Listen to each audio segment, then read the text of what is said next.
gentlemen, welcome to Positive Street Talk with Rick Moe.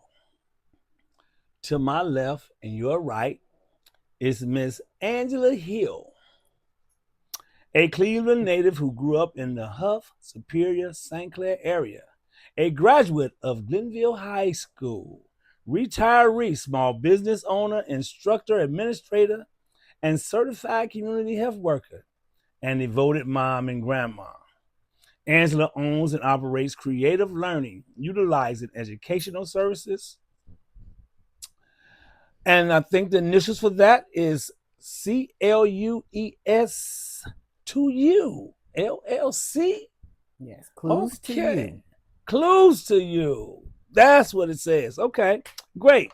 A, a, a small tutoring business focused on one-on-one tutoring, academic achievement, and digital literacy. For hybrid learning, she works and connects in concert with current education models and strategies for students attending public, charter, and private schools. So far, you're doing a whole lot right here. I I'm going to am. stop right here at the moment. Okay. Okay. So let me ask you this question. You do a lot of tutoring. I see that. And you started your business, a tutoring business. Yes. How did all that get started? From. Well, quick short story, but long in nature. A girlfriend and I on lunch hour was just kind of talking about the kids of today and that they needed more help. Mm-hmm. And we decided, well, let's see what we can do. So we go online on the internet, and just so happened it had a call for tutors. Mm-hmm. We answered the call. We wrote our bios and letters. We emailed it in. We got a call that night to come out and interview. So we thought we were just having one-on-one interviews. When we arrived at North Coast Tutoring Services, it was 50 of us. 25 sat at the table, 25 sat behind. You had 5 minutes to convince her that you were the right person for the job. If you got a call back that night, you got into her training. Everything was free. She also provided the students and a job for you after you pass your background check. That's how it all kicked off, from an idea and a conversation. Wow. And you were sitting at work. So you did all this before you retired from your regular job. I mean, Absolutely. Did that back in 2005. Okay.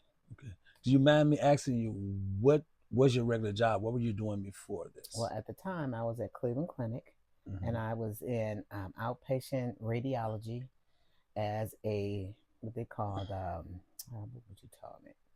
It wasn't clerical, but it was administrative radiology something. But nonetheless, you took care of all of the radiologists, which was about 25 of them. You took care of all of the residents, all of the fellows, editor for the MSK, magazine and journal. So it entailed more than just being an administrative person in the office.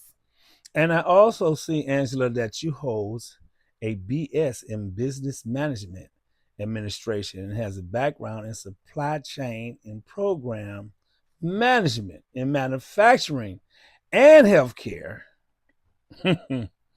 Wow. And this goes on and on and on.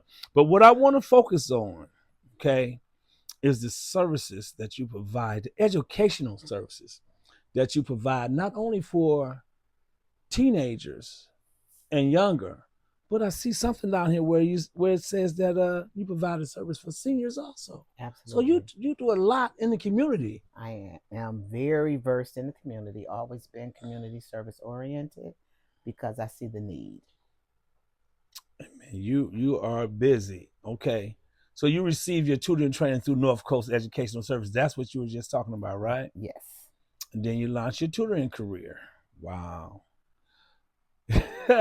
So, working with youth organizations, empowering students in academics and development. Do you work with students? How they call them, the MRDD, or have you worked with some of them? Is it challenging to work with them? I work with students, not with the MRDD, but with either ADHD. Okay. Expressive recessive communication. There's one other one that can't come to mind, but Oh, and if they have just a learning disability where they do have a 504 plan for education and an IEP. Mm-hmm. And that just gives them special services, Mm-hmm. allow them to have one-on-one services within the school. And that's why I kind of tailored my tutoring business towards one-on-one, because Mm-hmm. I can reach them and there's less distractions. So you go into the schools, or they come to you? They come to my office Mm-hmm. on a regular schedule basis. Most of them I have arranged for an hour to 2 hours weekly, so they have a dedicated day and time. And we either have one or two focuses: math or math and reading. And how many students? I'll put it like this: have you seen any of your students excel from what you have taught them? Yes, they all are getting promoted each and every year. And I Mm-hmm. also see their test scores go up. So I track those.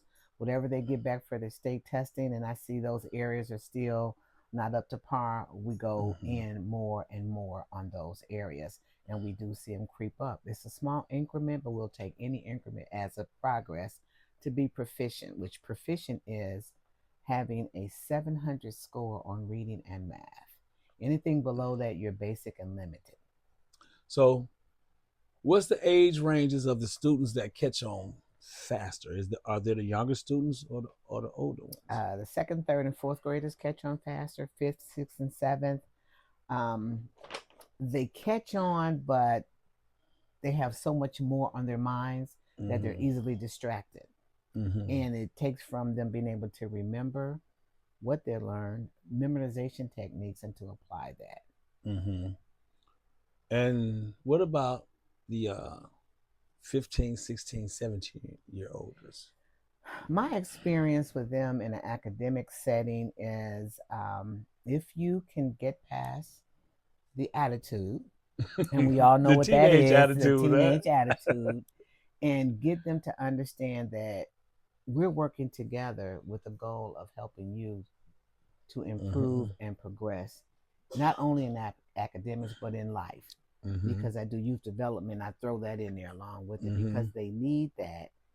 And as they mature, I do see them change from not wanting to be there to can't remember to being defiant, that little teenagers mode, Mm-hmm. and to Mm-hmm. where they get a little bit more maturity in there, and now they come in with a better attitude.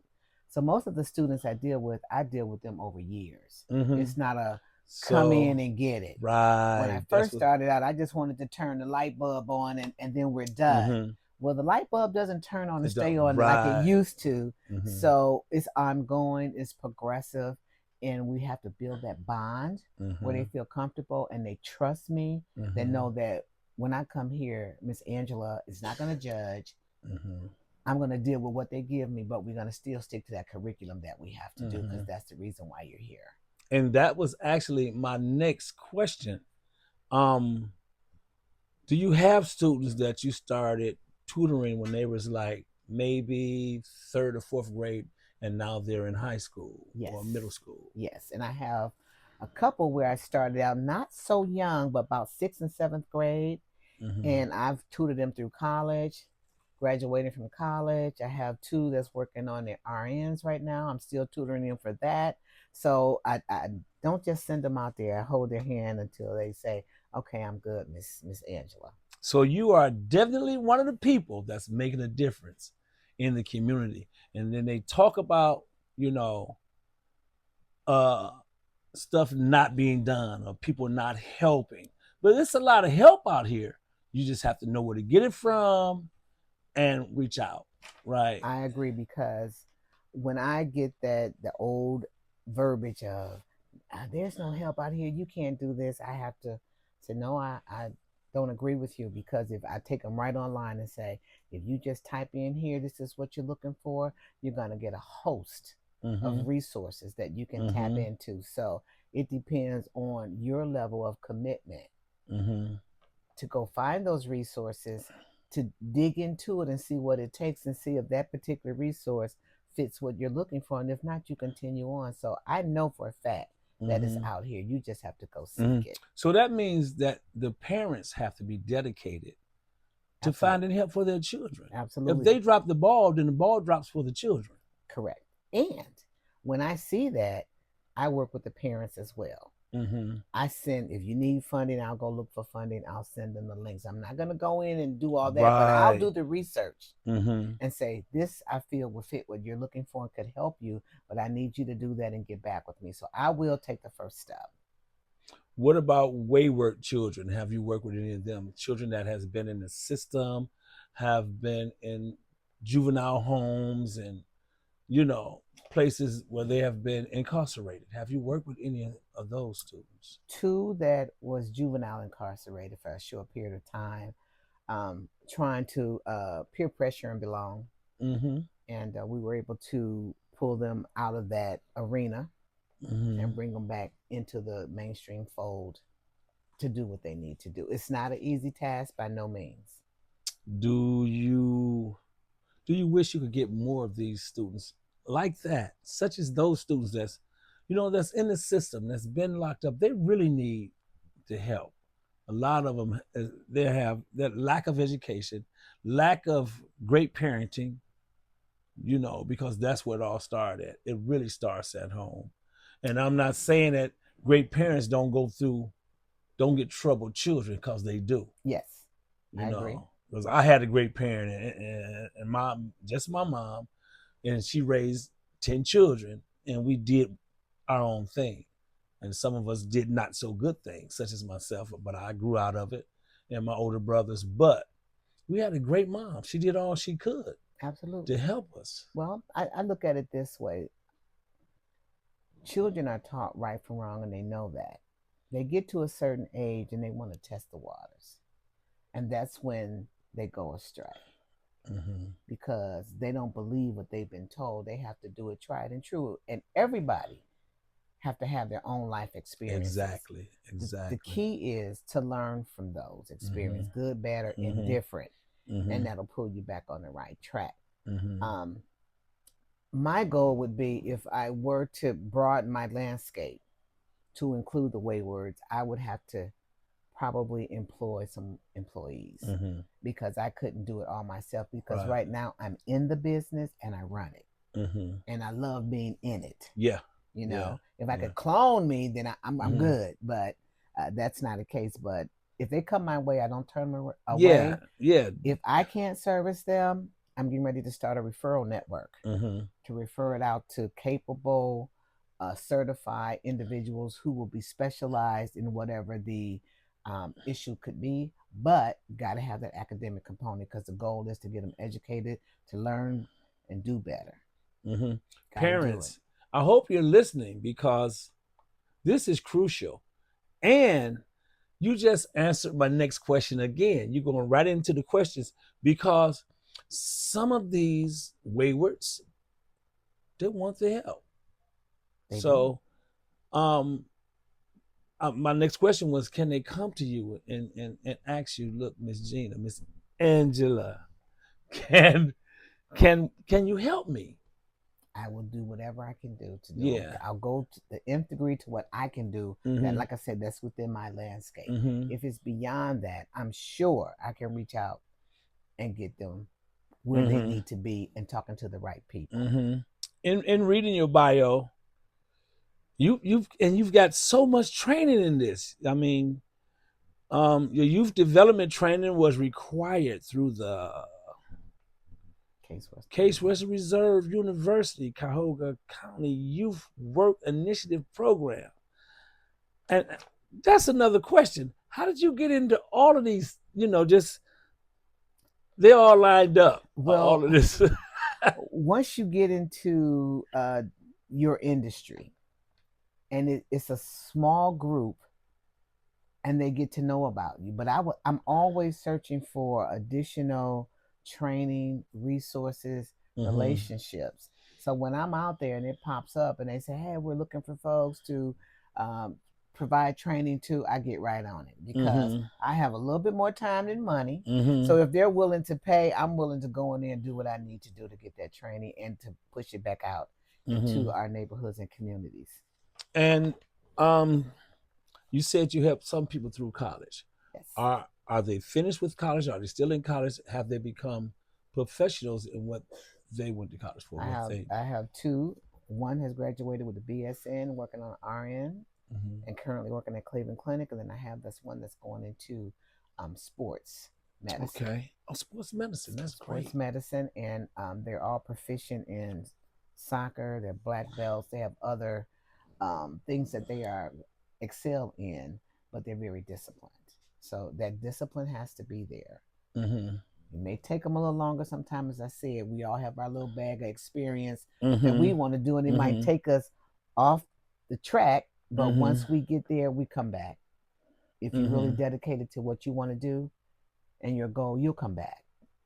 So you also an active director with Footprints, a girls mentoring program. So you mentor girls from 9 to 17. We had a ball. We had a ball with those girls. We did that for 10 plus years. Yeah, We that's what I was took going them to from say. age 9 all the way to graduation. We got them into college. We took them on trips. They learned about fine dining. They learned about professionalism, just everything they knew to be a well-rounded individual. But the key was we had them raise their funds. Mm. They had to know how to get that money, Yeah. do what you need to do. Yeah. You know, Yeah. Parents put in some, we put in some. We had some But they had to raise sponsorships. their own But funds. they had to raise their own funds. We So had to stay in hotels. We had to eat at fine dining. You know, we had to do a lot. We drove some right. places. We flew some places. So how did they raise their funds? What did they do to raise their funds? We had a whole sponsorship list that we Mhm. had created. They had to do the phone calling. They had to do the ask. Okay. Okay. And it's better when it's them on the other line, on the other end of the phone. Anyway. Skin in the game. Skin in the game. You gotta have that. Yeah, that's all right. So you're actually a humanitarian. By nature. By nature, yeah. I mean, you help so many people, and you stay in the community. You extend open hands to support other learning populations, such as the seniors. So, what is it that you teach the seniors? Good question. Currently, digital literacy. What digital literacy means to the Thank seniors? you, because that's what I was just getting ready to ask you. What that means to our seniors is to learn what a computer is about. Know the device, know the software you're going to use. Most definitely is important is to establish and use an email. Okay? Mhm. Got to do that. We do Zoom, Google Meets, FaceTime. We teach them a little bit about their phones and how to maneuver that, how to compose a letter, how to scan, how to fax. All those things that impact the daily lives. Just think about when we had the pandemic and we could not get out and do things. We also include telehealth now. So they can do their doctor's appointments online. They can have a virtual visit, but we teach them how to do that. And that's all through Zoom or Google Meets. So you have to be virtual, learn the virtual way of doing things. And so it's an 8-week course. They have to come 2 days a week for 2 hours. And the good thing, through the organization that I'm contracted with, Ashbury Senior Community Center, they earn a laptop at the end. You know, I went to that class at Ashbury. Okay. Yeah, Wow. I started So off. you're a little alumni. Yeah, I went to that class, and I started off over on 82nd in Carnegie at the PNC Fairfax. PNC Fairfax. Absolutely. I did all of that. Yeah. Yeah. Yep. So yeah. now It helped. Yep. That's why I'm sitting here today. Some of that stuff. It's important. You know what? It's in your daily life. You cannot escape technology. It's impossible. Yeah. It's funny as soon as you said Ashbury, you know, it all came back. But I started off at PNC, signed up for that program over there, learning the computers and all that stuff. Then the next class was over at Ashbury, around 111th and Ashbury. Still there. Yeah, Still there. Yeah. Okay. And it's so funny you brought up PNC Fairfax. That's where I got my entrepreneurship training. Is that right? To start my business. Wow. You know, that PNC Fairfax, I'm so glad that they put that in that community down there. and a lot of people utilize it. Oh, A lot of the it's always adults busy. utilize it. It's always A lot of the busy. seniors, they utilize it. And I noticed that when I was going. I'm like, these people come from all over the place. all over. You know? all Yeah, over. I yeah. still go there for some of their classes. Okay. Hey, look, why don't you tell people how they can get in touch with you if they need tutoring or mentoring or Okay, you so know. if you're interested in tutoring, my business is clues to you for you at gmail.com. You can always email me. I pick those emails up 3-4 times a day. You can also call me at 216-482-1243 and leave a message, because I won't be monitoring the phone as much as I monitor the emails. And coming soon, I'll be finishing up my website. You can hit me there, and it's going to be some interesting information on there and how you can join and help in the community as well. Okay. Well, Angela, I'd like to thank you for coming on Positive Street Talk. That's what this conversation is all about. That's why we started Positive Street Talk, to bring people in from the community that's making things happen in the community. Yeah, I thank you for having me. And I'm just a small little nugget, but I'm a good nugget. Hey, our next week's guest, man, is very interesting. He's a young man around the age of 14, and he started his own business. Actually, he's a really big deal. So you guys tune in next Thursday, okay, on or around 7 p.m. to Positive Street Talk. Angela, I'd like to thank you for appearing on Positive Street Talk. Also, I'd like to present you with a Positive Street Talk t-shirt. Oh, thank you very much. I'll wear this with much positivity. This was a great show. You guys continue to tune in to Positive Street Talk. Hey, this is Rick Moe signing off.